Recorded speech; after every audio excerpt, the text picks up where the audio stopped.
الله وبركاته. الحمد لله كفى وسلام على عباده الذين اصطفى. أما بعد قال الله تعالى وما أرسلناك إلا مبشرا ونذيرا. حضرات گرامی، میں اس بزم پر بہار میں سیرت نبوی صلی اللہ علیہ وسلم کے متعلق کچھ عرض کرنا چاہتا ہوں، اس امید کے ساتھ کہ میری باتوں کو بغور سنا جائے۔ جب اسلام فاران کی چوٹی سے پھیلنا شروع ہوا اور آپ صلی اللہ علیہ وسلم اپنی روشنی سے دنیا والوں کو منور کرنے لگے تو باطل پرستوں میں گڑبڑی مچ گئی اور ساری قوت و طاقت دل و دماغ نور اسلام کے بجھانے میں صرف کرنے لگے۔ راستے میں کانٹے بچھا کر، پتھروں سے دبا کر، تپتی ہوئی زمین پر سلا کر، آگ کے انگاروں پر لٹا کر، پھانسی کے پھندوں پر چلا کر، گھر بار اجاڑ کر پیارے رسول صلی اللہ علیہ وسلم کی آواز کو دبانے کی کوشش کرنے لگے، مگر حق کی آواز روز بروز بڑھتی ہی جا رہی تھی۔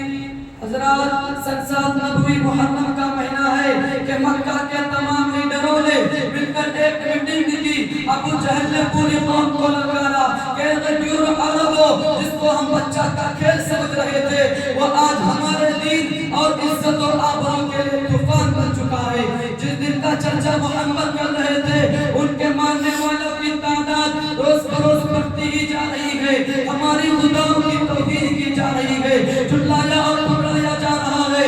اس لیے اے عرب کے بہادروں، اب پوری طاقت سے آگے بڑھو، ورنہ وہ دن دور نہیں کہ مکہ سے ذلیل و خوار ہو کر نکلنا پڑے گا۔ ابو جہل کی تقریر نے پوری قوم کو گرما دیا، طرح طرح کی تدبیریں پیش کی گئی۔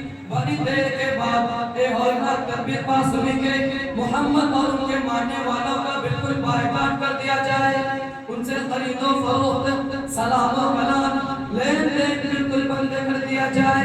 چنانچہ ایک ادنا مالی کر خانہ کعبہ کی دیوار پر لٹکا دیا گیا۔ یہ پوری قوم کا فیصلہ تھا، اس کے خلاف کرنے کا کسی کو اختیار نہ تھا، کسی کی مجال نہ تھی۔ مسلمانوں کو شب ابی طالب میں بند کر دیا گیا، راستے میں پہرے مٹا دیے گئے۔ مسلمانوں میں بچے، بوڑھے، نوجوان، عورتیں، سبزے، کھانے کے سامان دھیرے دھیرے ختم ہو گئے۔ درختوں کے پتے کھا کھا کر، کانٹے چبا چبا کر دن کاٹنے لگے۔ صرف ایک دن کے لیے پابندی ایام حج میں ہٹا لی گئی۔ مسلمان گھاٹی سے باہر آ گئے، کپڑے پھٹ گئے، آنکھیں دھس گئی، قدم لڑکھڑا رہے تھے۔ حضرات گرامی، قربان جائے ان مسلمانوں پر کہ جس کی زبان پر کوئی شکایت نہیں تھی۔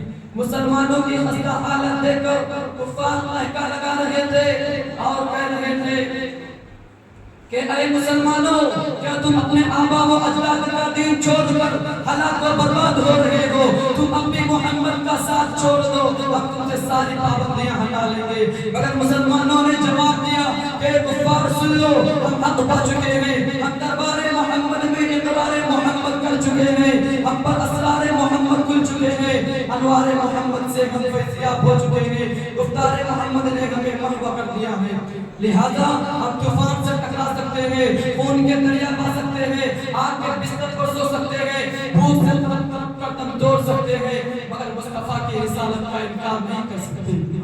اس ابتلا و آزمائش کے بعد پورے 3 سال مکمل ہونے والے گئے، خوراکیں ختم ہو گئے، درختوں کے پتے اور چادر کو بھی ختم کر ڈالے، عورتوں کی آنکھیں دھس گئی، جوان بھوک سے چکرانے لگے، پھول جیسے بچے ماں کی گودوں میں تڑپنے لگے۔ اس گھاٹی کا سب سے چھوٹا بچہ عقیل اچانک آنے کو اپنی امی سے کہتا ہے کہ ماں، میں بھوک سے مر جاؤں گا، مجھ کو بچاؤ ورنہ میں مر جاؤں گا۔ ماں کے درد کا بندھن ٹوٹ گیا، وہ بے تحاشا اپنا سر زمین پر پٹکنے لگتی ہے، سر پر جاتا ہے، لوگ اسے سنبھالتے ہیں اور وہ یہ کہتی رہتی ہے کہ مجھ کو چھوڑ دو، اپنے لخت جگر سے پہلے میں جانا چاہتی ہوں۔ دنیا والوں، ذرا سوچو کیسی سنگین گھڑی تھی، کتنا بھیانک منظر تھا، مگر رسول کی باتوں سے منہ نہ موڑا۔ آج ہم بھی تو اپنے رسول کی غلامی کا دعویٰ کرتے ہیں، اس لیے سن لیجئے، اگر ہم نماز پڑھتے ہیں، روزہ رکھتے ہیں، زکوٰۃ دیتے ہیں، حج ادا کرتے ہیں، تب تو واقعی اپنے دعوے میں سچے ہیں، ورنہ ہمارا دعویٰ باطل و بیکار ہے۔ پہلے مسجدیں تھی کچی تو پکے تھے نمازی، پہلے مسجدیں تھی کچی تو پکے تھے نمازی، آج مسجدیں پکی ہیں تو کچے گئے نمازی۔ بھلا بتائیں کہ حضور صلی اللہ علیہ وسلم اور صحابہ کرام نے کتنے مسائل و آلام برداشت کیے اور ان سنگین گھڑیوں کو جو کر برداشت کیے۔ کیا وہ کمزور تھے؟ کیا وہ لوگ بے بس تھے؟ ہرگز نہیں، ایسا ہرگز نہیں۔ وہ تو عرش فرش کے، لوح و قلم کے، ارض و سما کے، حور و ملائک کے، خوش بشر کے رسول حالی بن کر آئے تھے، اور جو رسول بن کر آتا ہے اس کو اللہ تعالیٰ پورا قادر بنا کے بھیجتا ہے۔ آپ صلی اللہ علیہ وسلم کے پاس اتنی قوت و طاقت تھی کہ اگر آج صلی اللہ علیہ وسلم صرف اشارہ کر دیتے تو پورے مکہ حالہ کو برباد ہو جاتا، پورے مکہ والوں پر پتھر برس جاتا۔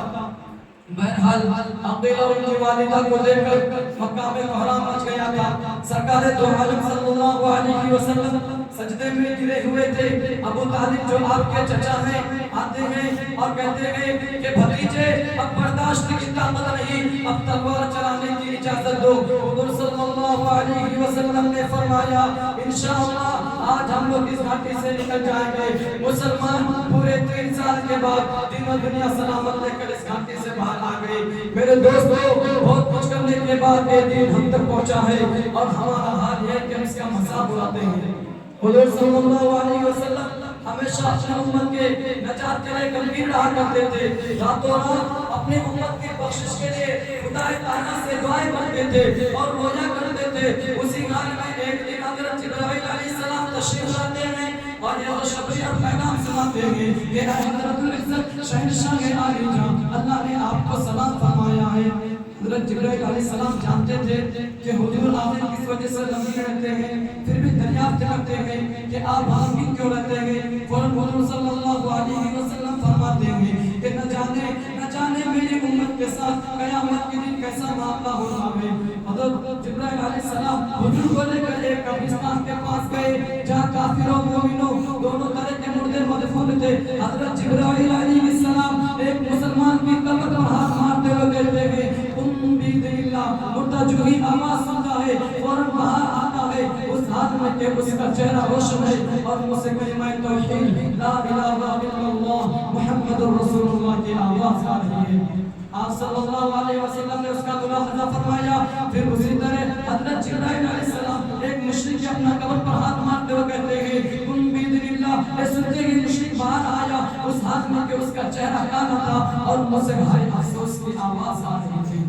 آپ صلی اللہ علیہ وسلم حضرت جبرائیل علیہ السلام نے آپ صلی اللہ علیہ وسلم سے فرمایا کہ جس طرح ابھی آپ نے مومن بندوں کو دیکھا اور کافر کو دیکھا، ٹھیک اسی حال میں اس دن بھی ہوگا۔ ہر کلمہ کو اس کی قبر سے کلمہ کے ساتھ اٹھایا جائے گا اور کافر کی یہی حالت ہوگی جو آپ نے دیکھا۔ اتنا سننا تھا کہ آپ کو تسلی و تشفی ہو گئی۔ برادران اسلام، آپ نے دیکھا کہ حضور صلی اللہ علیہ وسلم اپنی امت کے لیے ہمیشہ ماوے تدبر و تفکر رہا کرتے تھے، لیکن افسوس سے ہم نے اس کی امتی ہو کر آپ کو اس طرح بھلا دیا اور ان کے نقش قدم کو اس طرح ترک کر دیا ہے کہ ہمارا زمین روح ہم پر ملامت کرتا ہے۔ یاد کرو اس وقت کو جب کوئی کسی کا پریشانی حال نہ ہوگا۔